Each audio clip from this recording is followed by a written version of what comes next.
आगामी सण उत्सवांच्या पार्श्वभूमीवर शहादा पोलीस ठाण्यात शांतता समितीची बैठक घेण्यात आली। सण उत्सव उत्साहात साजरे करताना कायदा व सुव्यवस्था अबाधित ठेवण्याचे आवाहन उपविभागीय पोलीस अधिकारी गुलाबराव पाटील यांनी केले। शहराच्या शांततेला गालबोट लागणार नाही यासाठी प्रत्येक नागरिकाने प्रशासनाला सहकार्य करावे। कार्यकर्त्यांनी ठराविक चौकात नाचण्याचा आग्रह न धरता विसर्जन मिरवणुकीचे वेळापत्रक व नियोजन पाळावे। तसेच गुलालाऐवजी फुलांचा वापर केल्यास समाजात सकारात्मक संदेश जाईल असे पाटील यांनी सांगितले। पोलीस निरीक्षक हेमंत पाटील यांनी गणेशोत्सव व ईद मिलाद हे सण कायदे व नियमांचे पालन करून साजरे करण्याचे आवाहन केले। नगराध्यक्ष अभिजित पाटील यांनी गणेशोत्सवासाठी नगरपालिका प्रशासनाकडून आवश्यक सहकार्य केले जाईल असे सांगितले। तहसीलदार संभाजी पाटील यांनी सामाजिक सलोखा व शांतता राखण्यासाठी नागरिकांनी प्रशासनास सहकार्य करण्याचे आवाहन केले। बैठकीस तहसीलदार संभाजी पाटील, नगराध्यक्ष अभिजित पाटील, प्राध्यापक मकरंद पाटील, पोलीस निरीक्षक हेमंत पाटील यांच्यासह शांतता समितीचे सदस्य व नागरिक उपस्थित होते। आपण सर्व या शहराचे सुद्धा नागरिक, खरं तर सर हा दिवस असा असतो की ही एक प्रकारे फॉर्मॅलिटी असते। आमच्या इथं बसलेले सगळेजण असं आहेत की पोलिसांचं बोलवणं आलं की आम्ही सगळेजण आवर्जून येतो, कारण की सगळ्यांना एक आपापल्या जबाबदारीची जाणीव आहे। सर्वजण इथं उपस्थित असलेले सर्वच हे दोन्ही सण अतिशय शांततेत आणि खेळीमेळीच्या वातावरणात कसे पार पडतील याच्यासाठी सर्वजण आपण प्रयत्नशील असतो। त्यामुळे आपल्या ज्या काही सूचना भविष्यामध्ये असतील त्याचं निश्चितपणाने पालन करण्याची जबाबदारी आमच्या सर्वांची आहेच। परंतु आपल्या सर्वांचं, खास करून पोलीस प्रशासनाचं देखील विशेष आभार या निमित्ताने मला मानायचे आहेत की आपण खूप लवकर यावर्षी प्रक्रिया सुरू केली। बऱ्याच वेळा मग जे सांगितलं त्याप्रमाणे थोडं उशिरा, म्हणजे सणाची तारीख जवळ येते त्याच्या साधारण 2, 4, 5 दिवस आधी आपण ही बैठक लावत असतो, परंतु आपण थोडी लवकर घेतली आणि या निमित्ताने एक शहरामध्ये कायदा आणि सुव्यवस्था लवकर सगळेजण अंमलात आणतील, त्याला फॉलो करतील, पोलिसांच्या सूचना ज्या आहेत किंवा प्रशासनाच्या ज्या सूचना आहेत त्याच्यावर सगळेजण काम करतील अशी आपली भावना आहे। आणि म्हणूनच मी नगरपालिका प्रशासनाच्या वतीने देखील आभार व्यक्त करतो। ज्या नगरपालिकेच्या वतीने सोयीसुविधा उपलब्ध करून द्यायच्या आहेत दोन्ही सणांच्या निमित्ताने, त्याच्यासाठी देखील नगरपालिका प्रशासन सज्ज आहे।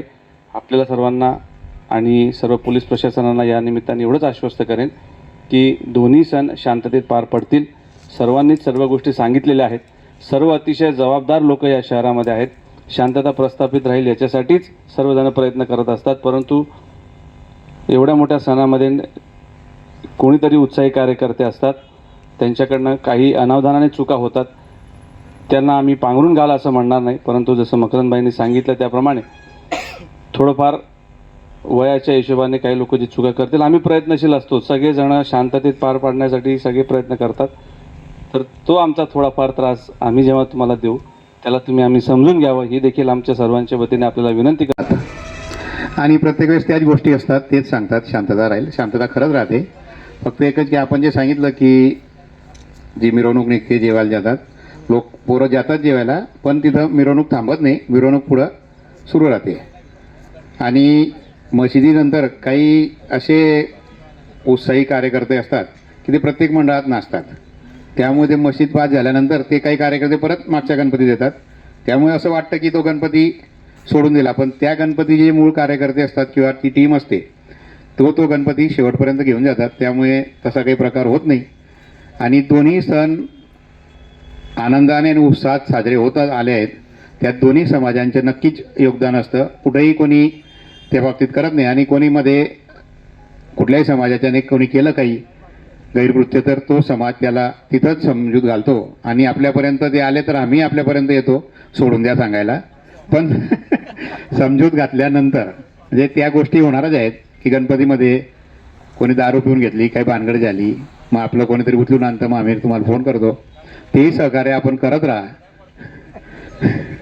कारण तो रात्री मग जोपर्यंत घरी येत नाही तोपर्यंत तो आम्हाला झोपू देत नाही, आम्ही आपल्याला झोपू देत। आणि आता जे सगळे उपस्थित असतात, आपण प्रत्येक वेळेस मीटिंगला जे जुने जाणते लोक आहेत ते हजर असतात, परंतु मिरवणुकीत जे काही प्रकार होतात ते फक्त हे नवीन जे पोरं असतात यांना जरा उत्साह जास्त असतो आणि उत्साहाच्या भरात त्यांच्याकडनं चुका होतात। आता अभिजित दादांनी मी, मकरंद दादांनी मी तोच विषय मांडला की काही लोकांना उचलून आणावं लागतं, मग त्यांचे फोन येतात, म्हणजे उचलून आणायची वेळ काय येते तर त्यांना आपलं तुमच्या आणि आमच्यामध्ये काय संवाद होतो हे त्यांच्यापर्यंत पोहोचत नाही. तो आपला खरं उद्देश तो आहे की आपलं जे कम्युनिकेशन होतं ते त्यांच्यापर्यंत जायला पाहिजे. आम्ही लवकर मिटिंग घ्यायचं कारणच ते आहे की या मिटिंग झाल्यानंतर आपले ईद ए मिलादचे जुलूसचे कमिटी असो किंवा गणपती मंडळवाले असो यांनी आपापल्या मंडळांच्या मिटिंगा घ्या. जे आपले कार्यकर्ते आहेत, खास करून जे नवीन पोरं आहेत, त्यांना आपल्याला काय करायचं आहे या गोष्टी त्यांना समजून सांगा. आणि त्या दिवशी सगळेच सारखे असतात असे नाही. साहेबांनी म्हटलं त्याप्रमाणे की 2-4 लोक असतात ज्याच्यामुळे कुठंतरी गालबोट लागतो. ते 2-4 जर आपण थांबवले, त्यांच्यावर जर लक्ष केंद्रित केलं तर कुठेही काही होणार नाही, सगळं शांततेचंच होतं. पण ते 2-4मुळे थोडंसं गडबड होते. आणि ह्या मिटिंगा वारंवार घ्यायचं कारण हे असतं की पूर्वी काहीतरी घडलेलं असतं आणि त्याच्यामुळे ते शासनाच्या रेकॉर्डरचं काही जात नाही. ते दिसलं का ते मग तेच संदर्भ, जरी आपल्या याच्यात सगळं शांततेचं होतं, सगळं गाव चांगलं आहे, सगळे भाईचारा आहे, सगळं आहे, पण जे घडून गेलेलं असतं ते रेकॉर्डर राहतं. ते रेकॉर्डनं जात नाही म्हणून मग त्या शहराला तो धाब्बा असतो, हे लक्षात ठेवायचं. आता शहादा, नंदुरबार हे 2 सेन्सिटिव्ह शहर मानले जातात. जर सगळं चांगलं आहे तर मग सेन्सिटिव्ह का मानले जातात? तर आपल्याला तीच काळजी घ्यायची आहे. आपलं समजा 5-6 वर्ष 7 वर्ष काही घडलं नाही तर कमीत कमी त्या सेन्सिटिव्हमधून जरा नाव कमीत राहील. जनरली सण आले, उत्सव आले का मागच्या 5 वर्षाचे रेकॉर्ड काढा, कोण त्याचे हे त्रास देणारे एलिमेंट्स कोण आहेत ते शोधा, त्यांच्यावर कारवाया करा. ही वेळ काय येते, ते काहीतरी घडलेलं असतं म्हणून येते. तर आपल्या सगळ्यांना ही विनंती राहील की आपण लवकर मिटिंगा घेतल्या तर आपणही आपल्या मंडळांच्या मिटिंगा घ्या. व्यवस्थित नियोजन प्रत्येकाचं चांगलं असतं. पाटील साहेबांनी जे सांगितलं ते आता आम्ही कुठून तरी ऐकलेलं असतं की मागच्या वेळेस काय झालं होतं किंवा मिरवणुका संपल्यानंतर आमचे जे रेकॉर्ड अपडेट होतात, रेकॉर्ड वाचल्यानंतर आम्हाला समजतं. आम्ही 1-2 वर्ष थांबतो. आता आम्ही दोघंही नवीन आहेत या शहरात. मिरवणुका आत्तापर्यंत 32 वर्षात भरपूर केल्या आहेत, परंतु या शहरात नवीन आहेत. या शहराची काय पद्धत आहे माहीत नाही.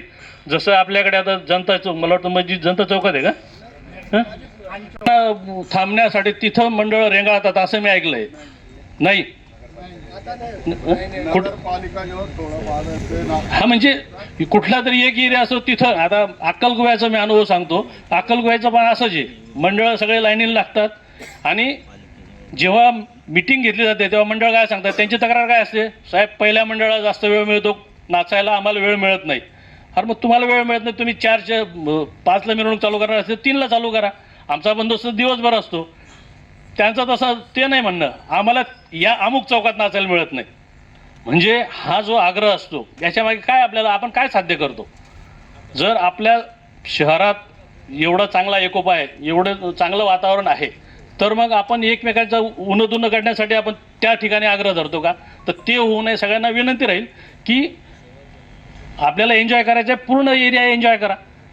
अमुक ठिकाणी आग्रह धरू नका की इथंच आम्हाला नाचू द्या. किंवा मग सगळ्या मंडळांना ते राहील की समजा आता इथं गणपतीचा सिक्वेन्स असतो का मला माहीत नाही, बाकीच्या शहरात 1 नंबरला हा गणपती राहील, 2 नंबरला वर्षानुवर्षे ठरलेलं आहे. तसं जर असेल तर पुढच्याने काळजी घ्यावी. आपले बंधू मागे आहेत, त्यांनाही वेळ मिळावा. तर आज शांतता समितीची बैठक आहे. 26 ऑगस्टला ईद ए मिलादचा सण आहे आणि 14 सप्टेंबर ते 25 सप्टेंबरच्या दरम्यान गणेश उत्सवाचा सण आहे. तर त्या दृष्टीने प्रशासनाला कायदा व सुव्यवस्थेची तयारी करण्याच्या दृष्टीने आता कालच म्हणजे शुक्रवारी आदरणीय SP मॅडमांची बैठक झाली आणि सोमवारी आमच्या जिल्हाधिकारी मॅडमांच्या अध्यक्षतेखाली बैठक आहे. तर आता सर्व मान्यवरांनी आपली मतं व्यक्त केली आणि त्यात सांगितलं की शहरात शांतता, सलोखा, बंधुभाव आहे. तर हे फार चांगलं आहे. तर याच्यापूर्वी मी दोंडाईच्याला होतो, तिथे मागच्या ईद ए मिलादला अडचणी झाल्या होत्या आणि गणेश उत्सवात तर आमचा फार मोठा बंदोबस्त असायचा. पण आपल्या गावातले सर्व समाज घटकाचे जे प्रतिनिधी आहेत आणि जे सर्व मान्यवर किंवा हे आहेत त्यांच्यात शांतता सुव्यवस्थेची भावना आहे, ही फार चांगली गोष्ट आहे. तर आपण सर्व या बैठकीला उपस्थित झालात आणि आपली मतं व्यक्त केली. ही बातमी NDT न्यूजचे मुख्य संपादक प्राध्यापक शोएब शाह यांनी लिहिली आहे. NDT न्यूजसाठी राजू मनसुरी, शहादा.